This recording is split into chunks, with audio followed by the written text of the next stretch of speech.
اللہ فرماتا ہے وَسَلَامٌ عَلَيْهِ، میرے نبی یحییٰ پر سلام۔ بھئی نبی پر سلام تو سمجھ میں آتا ہے، لیکن یوم ولد، اللہ فرماتا ہے اس دن پر بھی سلام جس دن میرا نبی یحییٰ پیدا ہوا، جس دن میرے پیغمبر یحییٰ کا میلاد ہوا، ولادت ہوئی۔ اب میں جملہ کہنے لگا ہوں، اور اگر آپ کی سبحان اللہ ڈھیلی آ گئی تو مجھے دکھ ضرور ہوگا۔ بڑا کمال کا جملہ کہنے لگا ہوں، اور اس کو اپنے دل کی تفریح پہ لکھ لو۔ بھائی دن کے بارے میں اللہ فرماتا یوم ولد،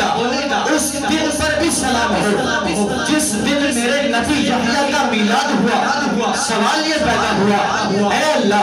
اس دن نے کتنی نمازیں پڑھی ہیں، اس دن نے کتنے روزے رکھے ہیں، اس دن نے کتنے چلے لگائے ہیں، اس دن نے کتنے کعبۃ اللہ کے طواف کیے ہیں؟ رب کی طرف سے جواب آتا ہے، میرے بندے میں نے نبی یحییٰ پر سلام بھیجا ہے، اس دن پر سلام بھیجا ہے جس دن میرے نبی یحییٰ کا میلاد ہوا ہے۔ سنو، فی نفسی ہی اس دن کی کوئی اہمیت نہیں، لیکن اس دن پر میں رب سلام اس لیے بھیج رہا ہوں کہ یہ دن میرے نبی سے جڑ گیا ہے،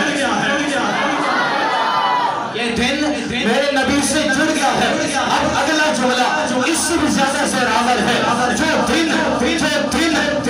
نبی سے جڑ جائے اس دن پر سلام بھیجنا میرے رب کی سنت ہے، تو جو دن نبی سے جڑ جائے، دن نبی سے جڑا، اللہ فرماتا ہے یوم ولد، سلام ہو یحییٰ پر، اور سلام ہو اس دن پر جس دن میرے یحییٰ کا میلاد ہوا۔